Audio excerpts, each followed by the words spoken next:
কাল প্রথমবার যখন তোমার সাথে আমার দেখা হয়েছিল তখনই আমি বুঝতে পেরেছিলাম তুমি আমার কিছু একটা চুরি করে নিয়ে গেছো। তুমি তো খুব সুন্দরী দেখতে। তাহলে তোমার কি? তাহলে তোমার বর কেন বারবার আমার বউকে ফোন করছে? কি? হ্যাঁ। আমরা নারী, আমরা সব করতে পারি। হ্যাঁ পারিস তো ছেলেদের জীবন নষ্ট করতে। বলতো স্ত্রীকে অর্ধাঙ্গিনী কেন বলা হয়? বিয়ের পরে স্বামীর ধন সম্পত্তির অর্ধেক ভাগ পায়, তাই অর্ধাঙ্গিনী বলে। আরে গাধা, বিয়ের পরে স্বামীর অর্ধ অঙ্গ স্ত্রীকে দান করে দেওয়া হয়, তাই অর্ধাঙ্গিনী বলা হয়। তাইলে তো অর্ধ অঙ্গে পিটানো জাহেজ আছে, তাই না? বৌদির ছেলে হইছে, পাড়ার সবাই কয় তোমার মতন দেখতে হইছে।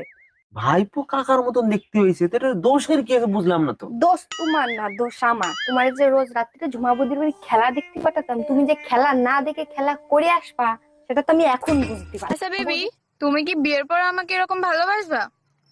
কেন নয়, বিবাহিত মহিলাদের আমার খুব ভাল লাগে। I love you.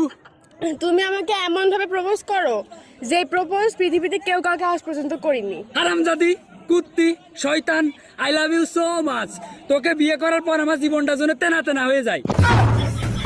ভাবি, যে ঠান্ডা পড়ছে মন চায় আপনারা নিয়ে শুয়ে থাকি। এইসব কি বলেন ভাই? আপনার ভাই যদি জানে তাহলে তো তার ব্যবসার ক্ষতি হয়ে যাবে। বুঝলাম না, ভাই জানলে ব্যবসার ক্ষতি হয়ে যাবে? কিসের ব্যবসা করে সে? আরে ভাই, সে তো কাফনের কাপড় বিক্রি করে।